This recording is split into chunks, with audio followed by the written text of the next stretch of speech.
A gente só pode seguir adiante à medida em que a gente deixou limpo o caminho para trás. Não adianta. A nossa vida afetiva, se nós não nos exercitarmos na experiência da reconciliação diária, nós não vamos longe. Já disse isso aqui, a Adélia Prado tem um poema lindo que ela fala: a experiência religiosa consiste, não é um poema, é um texto que ela escreveu, uma declaração que ela fez, sei lá. A experiência religiosa consiste desde a leitura de um texto sagrado, do observar formigas trabalhando e também de um olhar amoroso sobre nós mesmos. Isso é religião, é você lançar um olhar amoroso sobre si mesmo. O que é o olhar amoroso? É o olhar da reconciliação. Sabe por que às vezes a gente não se perdoa? É porque a gente não se compromete com a segunda parte do perdão que a gente precisa se dar. Como é que eu vou me perdoar se eu continuo agindo errado? Lembra, o exercício do perdão é contrato, igual eu estava dando o exemplo no início aqui do programa. Eu perdoo, mas a criatura perdoada tem que se comprometer com o perdão que recebeu. Tem que fazer um esforço para mudar. Se eu, ao me perdoar, não faço um esforço para a minha mudança, eu vou continuar patinando e não chego a lugar nenhum. E às vezes nós encontramos, gente, pessoas tão especiais, perdendo a vida, perdendo tempo, porque fica remoendo o passado, fica igual gado, né? Eu achei impressionante quando eu descobri que o capim que o gado come, ele fica comendo ele o dia inteiro. Porque aquilo chama ruminar, né? Eu não sabia disso. Eu aprendi isso, era já criança crescida, que eu ficava vendo aquela vaca lá. Parecia que estava chupando uns chicletes, né? E eu perguntei à minha irmã, quem que dá chiclete para a vaca ficar mastigando desse jeito, né?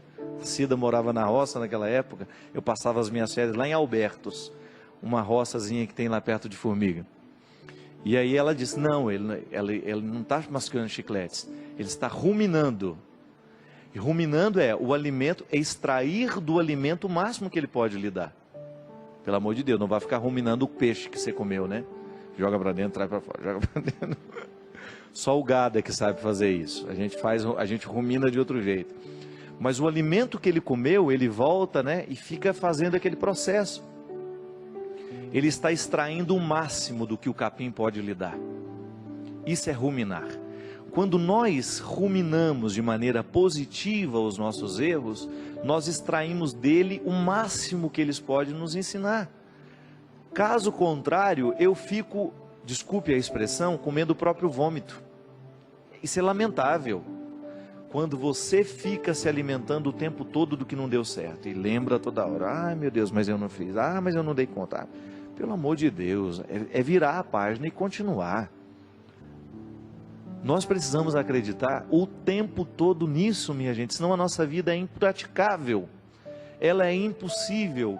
Não adianta a gente ficar esperando a perfeição, ela não vai chegar em nós. Nós não seremos perfeitos. O máximo que a gente vai conseguir é ser santo. E ser santo é você reconciliar as suas imperfeições com você mesmo e você começar a trabalhá-las para que elas se transformem em virtudes.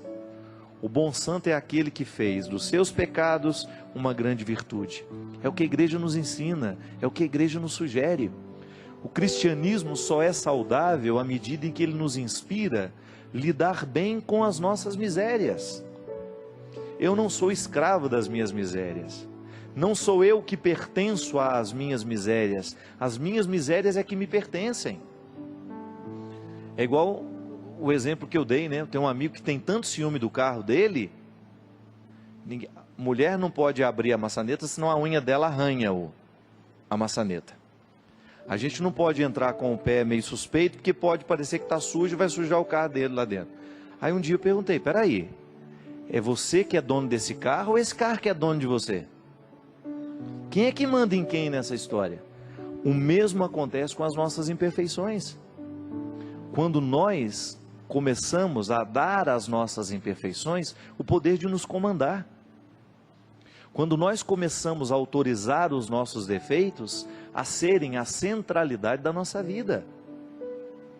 Nós não podemos centralizar os nossos defeitos e torná-los o motor né? A engrenagem, a peça de engrenagem. O que é a peça da engrenagem? É aquela que faz o motor funcionar, rodar.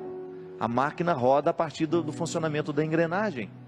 Se eu coloco na engrenagem principal os meus defeitos, então eu vou girar em torno dos meus defeitos. E dificilmente eu vou conseguir enxergar neles algum processo de mudança. Agora, se eu coloco a minha atenção nas minhas possibilidades, então eu vou colocar todo o meu empenho, a minha vontade nas minhas possibilidades. Por que o invejoso não vai para frente? Porque o invejoso vive olhando para o quintal do outro. Ele não é capaz de administrar a própria vida, mas ele deixa que o outro, com seu sucesso, fique administrando a vida dele. O invejoso, na verdade, o que ele é? É uma pessoa extremamente infeliz. Ele não consegue viver a própria vida porque ele quer a vida do outro. Ele não consegue construir a própria riqueza porque ele quer a riqueza do outro. Ele não consegue administrar, desenvolver os próprios talentos porque ele quer o talento do outro. Pelo amor de Deus. Toda pessoa de sucesso é sempre invejada. Isso não é um privilégio seu. Não. Todo mundo que alcança alguma forma de sucesso na vida será invejada. Agora, ela será destruída à medida em que ela parar para ficar escutando os invejosos. Não é verdade? Se a gente dá trégua àquele que tem inveja da gente, ele nos destrói. Agora, se eu, meu amigo, é aquela velha história, enquanto os cachorros estão latindo, a minha carruagem passa. Sua carruagem tem que passar nessa hora. Não pare para ficar ouvindo aquilo que não vale a pena. Não fique colocando a sua atenção nas palavras de quem não tem consideração por você. É muito bom, gente, a gente receber palavras que estejam comprometidas com a gente. Eu tenho algumas pessoas que às vezes me escrevem regularmente. E às vezes eu comecei a observar que tem algumas delas que só escrevem para falar defeitos. Que nos últimos 5, 6 e-mails eu não encontrei uma palavra assim de, olha, estava legal isso. Não, é sempre salientando um defeito. Eu não quero isso para a minha vida. Eu só vou aceitar a correção fraterna de quem sabe colocar o que diz de maneira carinhosa e que não faz da sua conduta excessiva de correções. Eu não preciso disso, eu já tenho maturidade suficiente para saber os caminhos que eu quero trilhar. Agora, os amigos que estão próximos me corrigirão na medida certa. Eu não quero dar a alguma pessoa que é apenas conhecida a autoridade de ficar me corrigindo todo dia. Bem, será que parou para perguntar qual é a opção que eu fiz? Por que eu fiz daquele jeito? Por que falei daquela forma? Não. Às vezes a pessoa já vem com a correção pronta porque ela acha que ela já tem a totalidade do conhecimento a respeito da sua verdade. Não, muito obrigado. E às vezes o nosso erro, a nossa infelicidade nasce disso. Quantas pessoas você encontra infeliz, mas infeliz mesmo? Eu encontro essas pessoas. Elas estão profundamente infelizes porque elas começaram a colocar o ouvido delas numa parede em que ela só escuta inveja. Não tem aquela história, a gente colocava o copo para a gente escutar, o outro falando mal da gente? Olha que imbecilidade. Vê lá se eu quero ouvir o outro falar mal de mim agora. Eu não. Quero ouvir correções fraternas, isso sim. Agora o outro falar mal de mim. Eu me lembro uma vez, estava fazendo a tenda do Senhor com o Padre Léo. Aí eu estava falando assim, a gente estava dizendo, né, às vezes de pessoas que criam comunidade para falar mal do outro. E aí ele falou, e você tem um trem desse? Eu que me livre de criar um espaço para o outro falar mal de mim. Já chego que fala, e é verdade. Às vezes nós colocamos o copo na parede para ouvir o que o inimigo está falando de nós. Cuidado. Porque às vezes nós fazemos a escolha errada aí. Para que querer saber o que não vai edificar?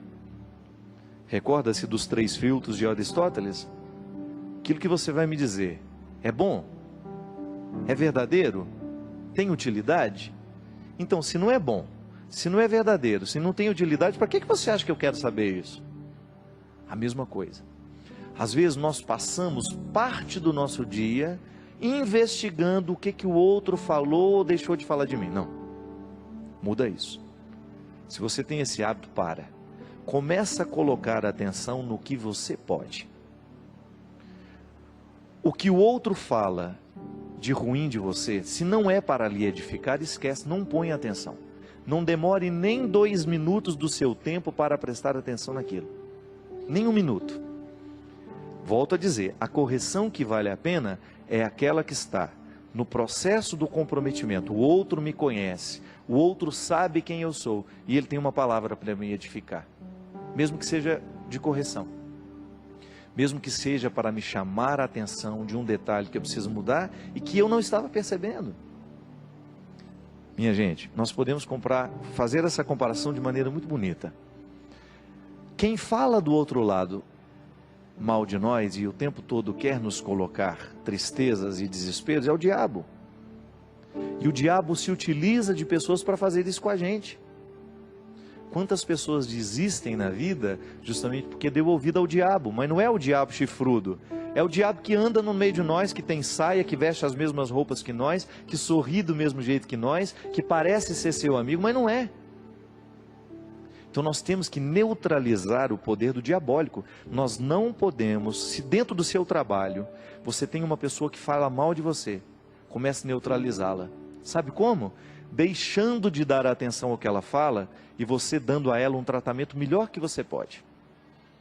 A pior maneira de cuidar de inimigos é sendo inimigo dele também. A pior maneira de você cultivar, né, não há solução nisso. Se você quer neutralizar o poder do seu inimigo, trate bem. É o melhor jeito. Se você mantém a distância necessária, porque é seu inimigo, tudo bem. Você tem o direito de dizer, não fará parte do meu convívio. Mas trate bem sempre que você tiver a oportunidade. É um jeito que você tem de fazer Deus vencer. Deus vence nessa hora. Quando ao invés de nós tratarmos com indiferença, quando ao invés de nós tratarmos com agressividade, a gente muda a regra. E às vezes nós conquistamos as pessoas dessa forma, minha gente. Muitos inimigos são nutridos, é porque a gente não tem a coragem de desafiá-los. Eu mesmo. Quantas pessoas que se diziam minhas inimigas, e que no momento em que eu tratei como se fossem meus amigos, elas ficaram sem graça. Às vezes dentro do nosso lugar de trabalho, a gente enfrenta essas coisas. A pessoa nos trata mal, inventa coisas sobre nós, e faz fofoca, e faz isso, faz aquilo. Você entrega a sua melhor parte. Não pode ser diferente. Para que dar a ela o que você tem de pior? Para ficar nivelado? Para ficar tão ruim quanto ela é? Não. Não há necessidade disso. Deus tem que nos inspirar o processo da melhoria. E isso é salvação. Isso é cuidar. É o que Deus me convida, é o que Deus te convida, e que nós não estamos fora. Como eu dava o exemplo da dengue. Quantas vezes nós criamos focos de coisas ruins? Por causa do nosso descuido, da nossa preguiça de levantar, de ir lá resolver a situação, de julgar a água podre fora, de julgar a palavra podre fora. Eu não quero guardar isso que você me deu. Eu jogo fora o que você vomitou em mim, eu não quero isso. Eu não vou guardar essa palavra de agressão, eu não vou guardar a sua agressividade, porque ela é sua, ela é fruto do seu desequilíbrio, eu não quero guardar isso dentro de mim. É direito meu, é direito seu. Olhar nos olhos das pessoas que lhe agridem e dizer isso. Guarde a sua agressividade para você. Se ela é a sua pior parte, resolva-se com ela. Eu não tenho a obrigação de trazer para dentro de mim a pior parte. Tanto é que você está jogando fora. Se ela fosse boa, você guardaria. Se você joga fora, é porque você não está satisfeito com ela. E eu não sou o lugar da sua miséria. Eu não tenho a obrigação de ser o depósito da sua miséria. Muita salvação de Deus deixa de acontecer na nossa vida, é porque a gente não tem a coragem de tomar essa iniciativa e de dizer tudo isso que eu estou dizendo. Às vezes hoje você vai ficar inspirado a dizer isso a muita gente, com carinho, com fraternidade, para que pare o poder de tudo que é diabólico sobre mim, sobre você. Derrame o Deus Todo-Poderoso sobre todos nós a sua bênção e nos conceda a graça de viver a dimensão bonita da vida. Ele que é Pai, Filho e Espírito Santo. Amém.